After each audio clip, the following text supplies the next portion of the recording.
Welcome to Movies That Matter, the podcast about recent films going above and beyond the call of box office returns to boldly explore a social issue affecting people's lives. I'm Stacy Moore. I'm Nicole Finari. And this week we're going to overanalyze the unlikely Independence Day Resurgence. I say unlikely because I would hardly say this movie goes above and beyond to boldly explore a social issue. I would agree, but it is summer blockbuster season and we were hurting. Absolutely. So summer is a film desert and we were parched for water, so this is what we've come to. But I think we'll be able to find something. So it's not to say that it doesn't feature social aspects, even if unwittingly. Yeah. So that's what we'll try to stick to. So, mostly everyone's going to know the basis of this particular movie. 2 decades after the first Independence Day invasion, Earth is faced with another extraterrestrial threat. Featuring new players like Liam Hemsworth, the movie reprises favorites from the original like Jeff Goldblum, Bill Pullman, and hours of destructo porn. So, what do we think? I think it's arguably, the first one was, I would say, the first global destruction blockbuster movie. Yes. So it has that legacy. It does.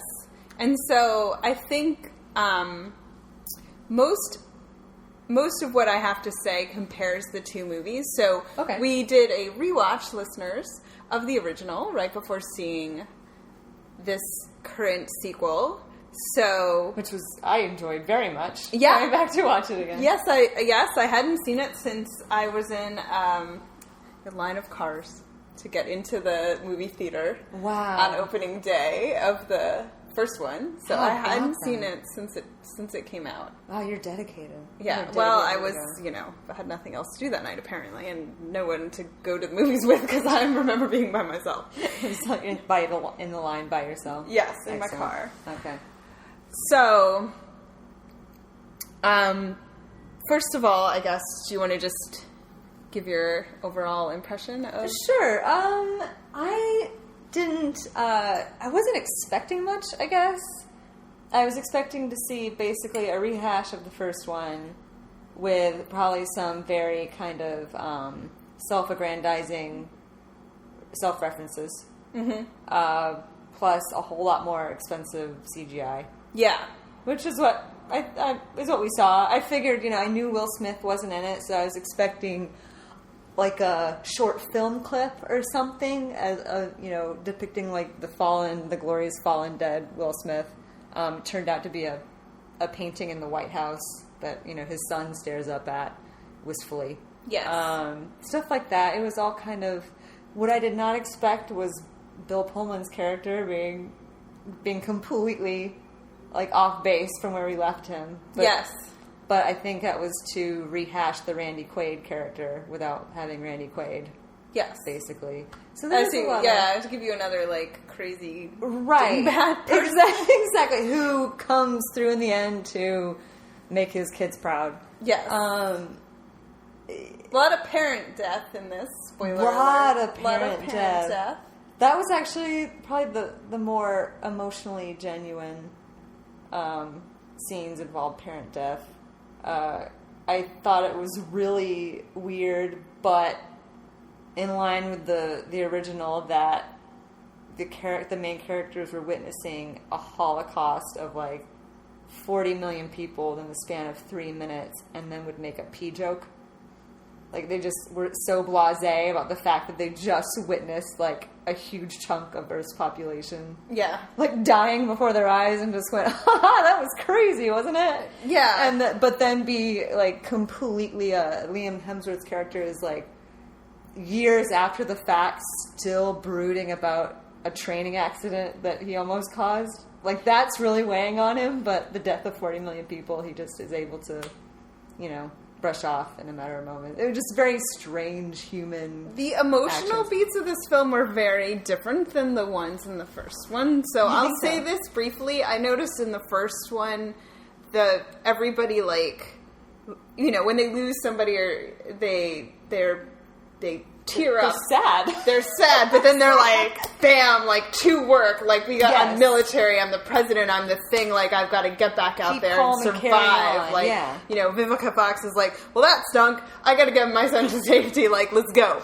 You know? And in this one, people let their emotions affect them and affect their performance. Oh, okay. So when the Chinese squadron leader sees the base, someone close to her die, I guess I will try to avoid spoilers, sorry listeners, she briefly loses control of her plane. Like, she's not able to keep her head in the game. She's shaken. Will Smith's son, Dylan, the character's name is Dylan, is shaken briefly when something happens. Just characters kind of, at one point, someone, the daughter leaves the room because she's so upset. And no one in the first one ever leaves a room or stops doing their job beyond the 2-second reaction of like, oh no, this terrible thing. No, we've got to save the world. Like, there's just more. And it's funny because the sensitive 90s man or whatever, I just think like, oh, actually there was a much more macho version of saving the world than the 2016 version. Huh. Yeah, I the first one seemed to have I don't know if it was for the 90s or not, but it had a very diverse cast as far as like both ethnicity and gender. Like there was a female chief of staff for the president and whatnot. So that was, for its time, not super impressive, but generally progressive. Will Smith being one of the first black leading men I'd seen, at least at my age, at that age, in a movie, and so they didn't seem to push it any farther this time. It was basically the same. Well, I thought it was funny because I was curious to see. I noticed when we watched the first one, there were no Asian diversity. There were no Asians in that movie. Sure. Like, there were no Chinese people, no Indians, nothing. And so then it pretty much, I can say that they replaced all the Hispanic people or Latino people in the first movie with Asian people in the second. So there's no additional diversity. No. And the occasional African warlord. Yeah. Apparently. So the African warlord thing was so weird. He was just a great character, and I'm really happy he was in it. Yeah. But so, on the subject of race and diversity, I thought it was very clear when the first movie ends. You have the two little kids, the daughter of the president, and Dylan, Will Smith and Vivica Fox's kid, sitting there dealing with the aftermath of together. Yeah. And so clearly they were going to be the couple. Exactly. In this one. Absolutely. And why weren't they the couple? I'm seriously offended and upset.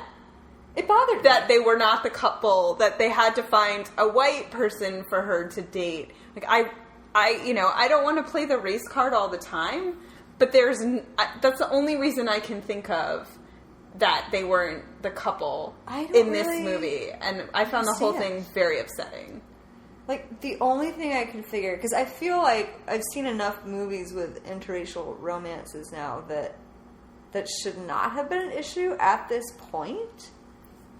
I would like to believe that they wanted Michael B. Jordan for the role, like someone like an anchor, someone to bring in dollars, and they just couldn't get someone African American that was big enough in that role, like an Anthony Mackie or someone, and Liam Hemsworth was willing to do it, and so they went, oh well, we need an anchor.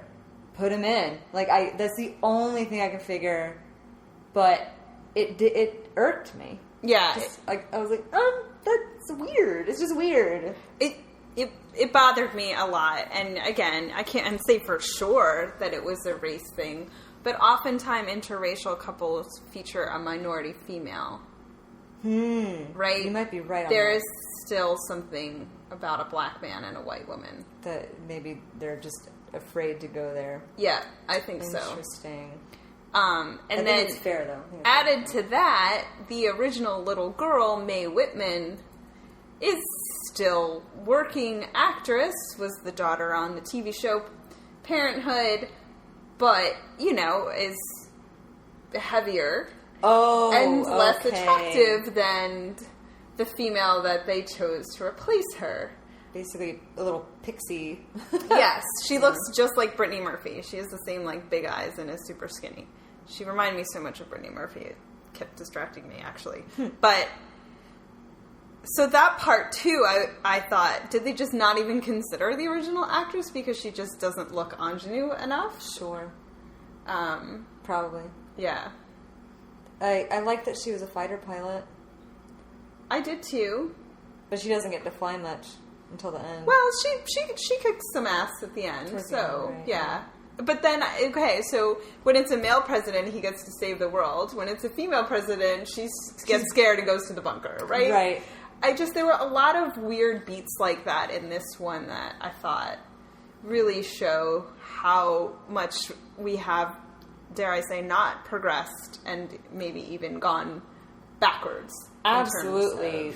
We've gone backwards since the 90s. The 90s was great for women. There was, all sorts of headway being made. And the backlash that took place over the next 20 years, I would say definitely set us back. But I think maybe in the past year and a half or so, people seem to be, at least the issues are getting more attention. Yeah, you're absolutely right. I'm going to say a spoiler, so for the next 20 seconds, skip ahead. The female president is killed in the first, 45 minutes of the movie. And then, I think we're safe now. And then Bill Pullman gets to make a speech anyway, even though he makes a Braveheart speech, even though he's not the president anymore. Exactly. And who is the president now? Another man. Right. Thank God. Thank God we got, that settled. Yeah. And so the other thing that I wanted to bring up about that role, actually, and the president and what's changed. So, going back to the 90s, when I was in high school, was an era following, which was a fairly mild skirmish of the Gulf War, followed a time of peace in the United States, and where people really weren't thinking about the next global conflict. A good friend of mine opted to go to West Point for college. We come from a pretty liberal area where people aren't really pro-military. They're not anti-military, although in this case her parents really didn't want her to go. And one of the things that she said was, but all the recent military operations we've carried out have been humanitarian missions in Rwanda and, in the... Somalia, maybe? Yeah, Yugoslavia, the airlift. So... It was a time of peace, but not yet a time when the presidents weren't all former military men, right? So it was quite surprising when John Kerry lost and McCain lost, and we had this suddenly being in the military. You had a draft-dodging George Bush, and you just suddenly being in the military was no longer the cachet to be president that it was in the 90s, right? President Whitmore is a former fighter pilot himself. Right. Like George H.W. Right. Presumably. Yeah. And so we've similarly got less militaristic and more militaristic at the same time, started wars. And so I was thinking about how the role of the president has really become, not as militaristic, although our foreign policy has become much, much, much more conflict. Active combat, yeah. Yeah. I noticed that in the first one, we watched it yesterday, that how not pro-military, but the military characters were portrayed as nice, good guys. And watching that now, that felt weird. It was unexpected. I'm so used to now just, the guys in the military uniforms all being kind of war hawk douchebags. Yeah. And in the first Independence Day, they're all just genuinely trying to protect America. Whereas the CIA guy is considered douchebag. Yeah, the slimy. Yeah, so I did think it said nothing good about us that we've similarly, beefed up all our military love, but no longer see the sort of heroism, good guy, gentleman aspect of it. It's like we lost anything that was good about military culture and just stuck with the things that were maybe negative. And they did try to give lip service, I felt like, to, we're one world now, we're all humanity. And I felt that fell really flat in this movie versus the last one. I presumed it was just supposed to be kind of wish fulfillment. Like, the state of things as they are right now, it's, you feel like you're at war with everyone all the time.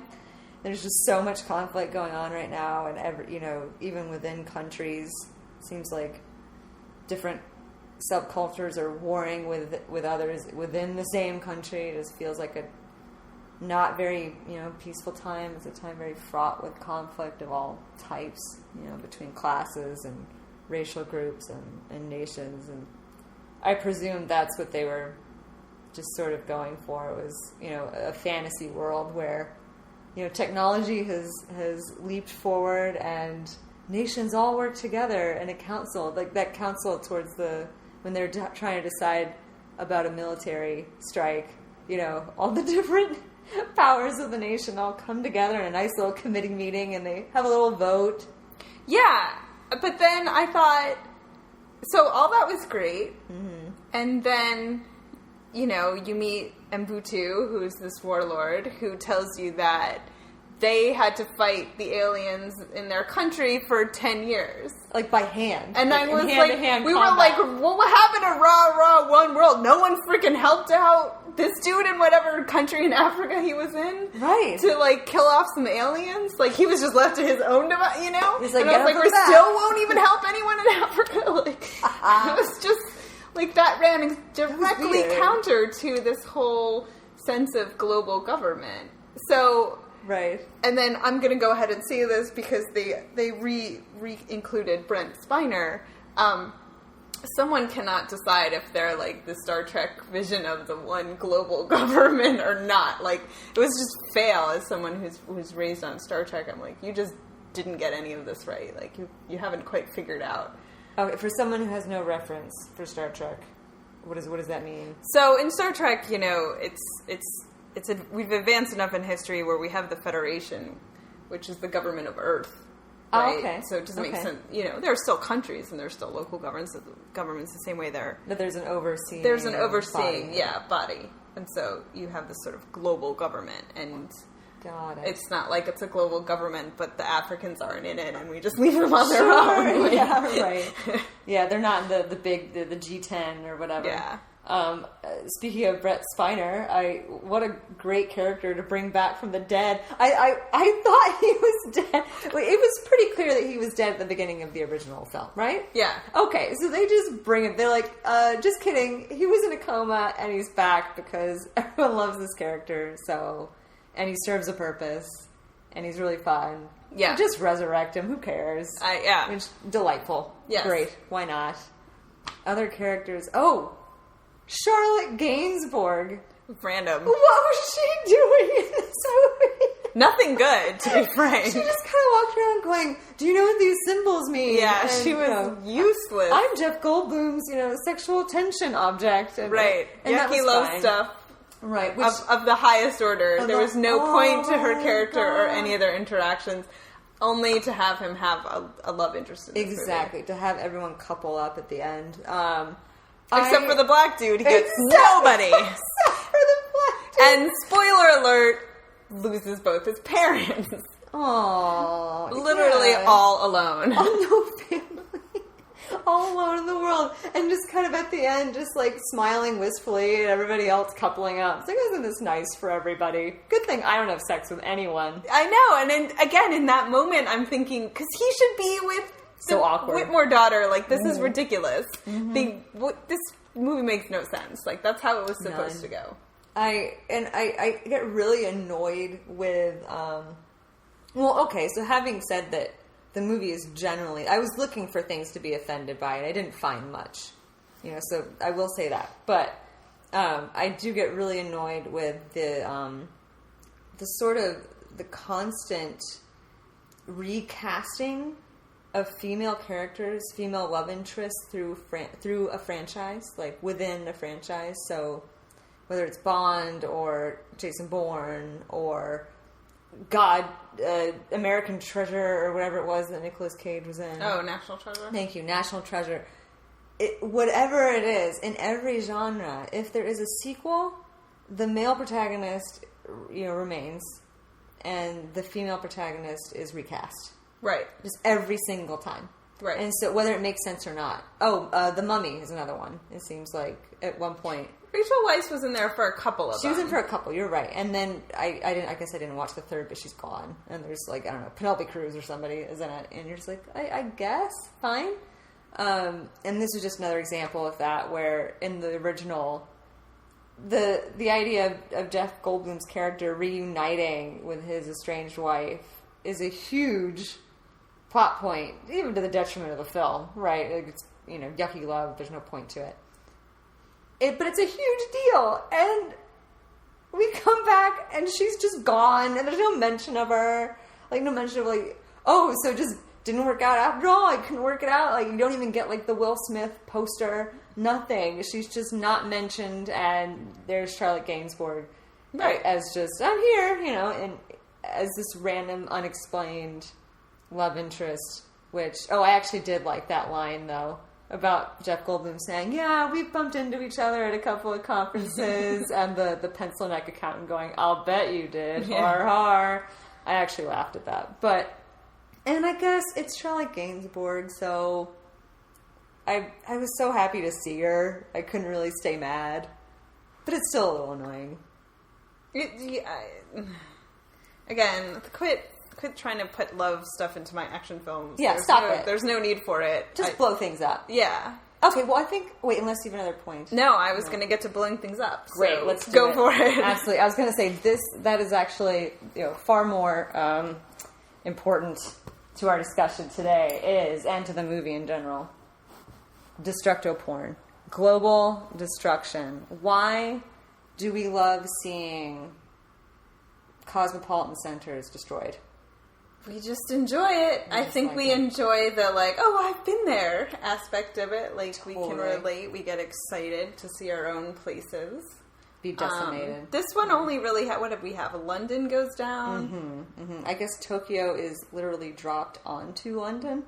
Yeah. Is that was I following that correctly? Yeah. Was that Tokyo or was that somewhere in China?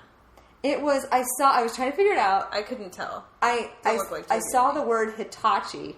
Oh, okay. Which sounded Japanese. Yeah, that is Japanese. Okay. But then I feel like I saw a building from Kuala Lumpur fall on Big Ben.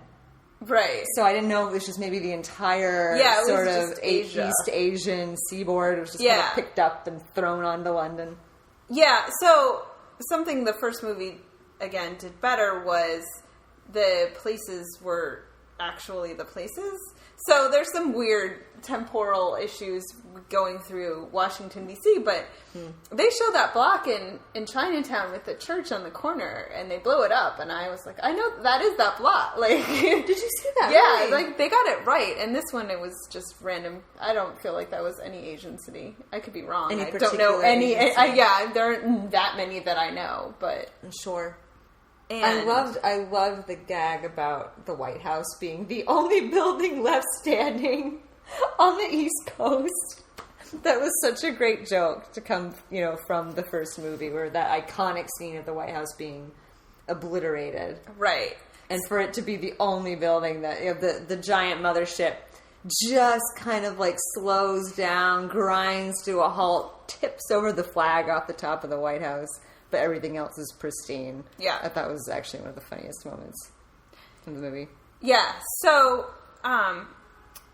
some technical quibbles, which this is a podcast about movies, and we are movie people, so let's go ahead and put our film nerd hat on. Let's do it. Tear it apart. This movie was first dark. Like, literally dark. Oh, okay. And I remember thinking, it was not this dark in Area 51 20 years ago. Can someone put the rest of the lights on? Okay, yeah. Like, why is it so dark? Turn on the lights. Who knows? But this movie was entirely CGI action, where the first one was mostly real action, maybe computer enhanced certain places, but it was a lot of scale models being blown up. Right, with CGI layered on over it for when necessary. So my complaint would be, first and foremost, CGI action is the worst. Like, I don't know why people enjoy these movies. I don't either. You can't draw fire and make it look like fire, nor can you draw water and make it look like water. Still, all these years later. I would rather see a real explosion, yeah. It does not look real to me. Like, every time, like, the CGI robot or, what the car, flipping into a building or whatever, every time it comes on, I'm like, oh, that, you can see the seams. You can see Jennifer Lawrence running in Hunger Games, running in front of, like, the molten oil or whatever that's, like, rushing behind her, and it looks so fake. It looks so fake, and it doesn't to me because it looks so fake. It has nowhere near the visceral fun of just seeing a car explode. Yeah. And so the first one, it's much smaller scale. Mm-hmm. It's cars being tipped over or being thrown into things. It's terrifying. Not whole buildings being lifted off the ground, but it's so much more fun. Mm-hmm. Like, the action is just much more enjoyable to me when it's real. Mm-hmm. So I guess clearly in a minority on this one, because this is all the movies that get made, but watching the old one really reminded me of how much I dislike modern action films for just not being at all fun. I used to really, when I was, I don't know if it was just my age, but when I was a teenager, I really enjoyed going to see all the action movies that came out in the summer. Like, even though Armageddon is a very problematic, as far as content, just problematic movie, like, it's terrible, it was fun. It was just fun. And I think it's because of, you had something you could you had a frame of reference for reality. Whereas now it's, with Transformers and 2012 and all these other movies where it just looks like goo. Like, it just looks like a sheet of goo across the screen, and I'm supposed to think this is a robot or whatever, but I'm having to actively suspend my disbelief. Like, okay, I'm just going to pretend that this is an actual robot. Right, and then the satisfaction of so this one, everyone is just shot with guns. Like, you can't, there's some scenes with the tentacles that are actually real, like model tentacles, but all the aliens are drawn, and so then they get shot and they bleed, and there's nothing really satisfying. Like, it's not as much fun to see a fake thing die in a fake way, to me, as when they use, prosthetics or whatever to actually have a real fight. Sure. Like Will Smith punching the alien. Yeah, I mean, that part's foam really alien in the face. Funny and great. And in this one, you never get that because it's all drawn. That's true. Although I did really enjoy watching the Queen, like, sort of galloping across the salt flats. Mm-hmm. Oh, that was kind of cool. That was a beautiful sort of just image. But that's the exception in the movie. And it's just so overall the tone is much darker. It's more serious. There were less jokes. There was more crying and very heavy emotional things because, again, people let it really affect them. You mentioned the first one had a lot of silly reaction shots. Oh, absolutely. It seemed like, and I don't even know if that was just the time or what, but it was very striking to me how, as everyone got killed in the first one, each and every character got a moment to kind of recoil and grimace and go, oh no, as their plane got blown up. I don't know if that's just a matter of pacing now. People are over it. They just want to see the plane get blown up, and we've got a lot of other planes to blow up in the next 90 minutes, so let's just keep going. Yeah. But yeah, it was definitely striking that was, I don't see that included in movies anymore. Yeah, and it's just no fun. it's just somber and dark, and the first one is just so much more fun, and I think we've really lost something in how. But is it par for course? I mean, we've got so many. I made a list. We've got movies where Earth is destroyed by aliens, asteroids, robots, climatological events, radioactive lizards, and zombies. Yeah, too many zombies. So many zombies. And that's just kind of the formula now. So, and it sells. People buy the tickets. Mm-hmm. They go, they watch it. Is it because... And I feel like in the as these movies have come out more frequently, we get less and less backstory for the characters. Oh, War of the Worlds is another one. The characters become less important, and the destruction gets more airtime, screen time. Is it just because we're all kind of anxious about terrorism and our sort of climatological state? We're afraid the Earth is just going to, any day now we're going to run out of oxygen, due to all the pollution? Or is it cathartic to kind of just, we're all so worried about the way things are going that just to kind of just experience the apocalypse just kind of gives us that release for a while? I don't know. I mean, it's interesting. You would think so, 96, everything was on the upswing, or, no wars, peacetime, economy's doing great, and we have this rah-rah, super inspirational, we're going to beat those aliens, go America film, and then now the economy has struggled, we're at war with everybody, and, we have this very dark, somber, global destruction movie that has almost no moments of inspiration. There's self-sacrifice, that's about it. Sure. So there's a lot of people who do the noble thing and sacrifice, but it certainly doesn't get your blood up like, yeah, we're gonna kick some alien ass, I didn't get any warm fuzzies. No. Like I did with the other one. So I guess... And not just for America, for there were scenes of global cooperation, right? And no, because I kept worrying about why everybody left the Africans on their own. No, in the first one, I mean. Oh, right. Right, in the first one there was all these warm fuzzy scenes of oh look, all the countries of the world coming together, blah, blah, blah, blah. Right. And in this one there was none of that. No. Who would they have shown? Yeah, right. Who do we get along with these days? I don't know. Cut to where? Chile, I guess. Yeah. I don't know. That's it. Most of South America's out. They're all, oil strikes and rolling blackouts. Yeah, and you're right. You're right. We're at war with most of the Middle East. Right. And then, and as we record this, news of Brexit just came out yesterday, along with many other doomsday scenarios to follow. So it's definitely not a bright picture coming up. Yeah, right now. I mean, so why are these movies so popular? When World War II was in full swing, people didn't go watch war movies. They watched musicals. They watched synchronized swimming films, of just chicks in frilly swimsuits diving from a great height into water and then coming out with a fountain. And Benji, and not Benji, but whatever dog there was at that time. Thank you, Lassie, Shirley Temple. That's what they watched. Where are those movies? Why are we wanting to watch the world get destroyed over and over and over again? I don't know. It's a good question. Yeah, we love, and post-apocalypse everything these days. Really? I'm so over post-apocalyptic tales. And zombies, I've been over zombies forever. Zombies. I'm so done with zombies as a thing. I would like to watch just an apocalyptic movie. One where it follows the same formula as all these others, but we lose at the end. Yeah. We don't come back. Well, that was it. Humanity had a good run. Oh, well. But there are,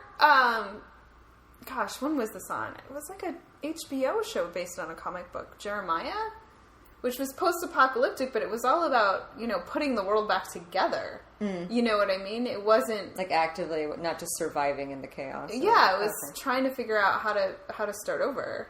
And, so it was dark, and it didn't shy away from difficult times, but it was all about... It was more hopeful. You're right, we have no hope. We just want to see the world get blown up. We kind of want to... And we want to get laid in the end. That's easy.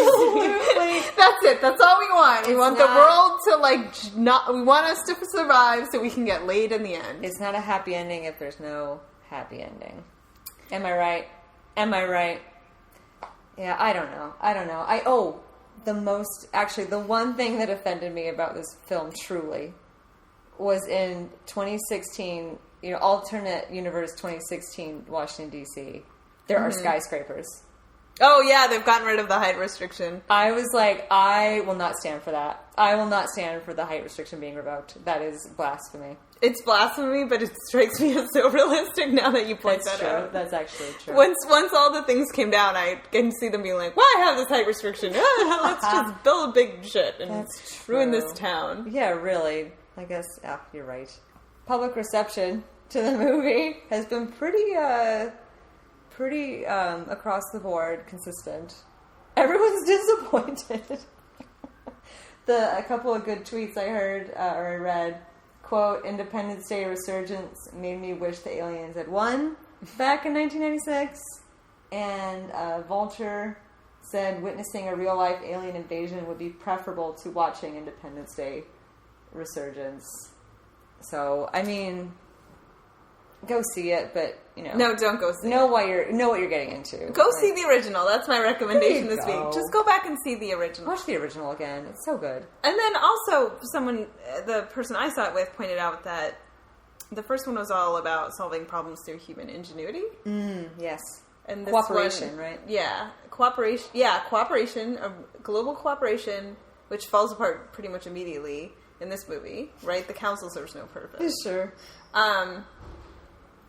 Yeah, so global cooperation and communication and ingenuity save and ideas, yeah. In this one, we just get helped by an external source.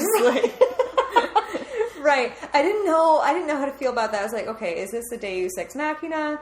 Or is this like us acknowledging that, maybe we can't go by the American cowboy culture? And I never thought I would miss the American cowboy culture, but this one's worse. Sure. I will take a cowboy over a zombie any day. Oh, absolutely. Hey, why not? Impact. Any no, none. None, no, I not agree. Compared to the original, I mean, goodness, no. On a scale of 1 to 10. 0. Yeah, we're agreed. Okay. Recommendations for this week?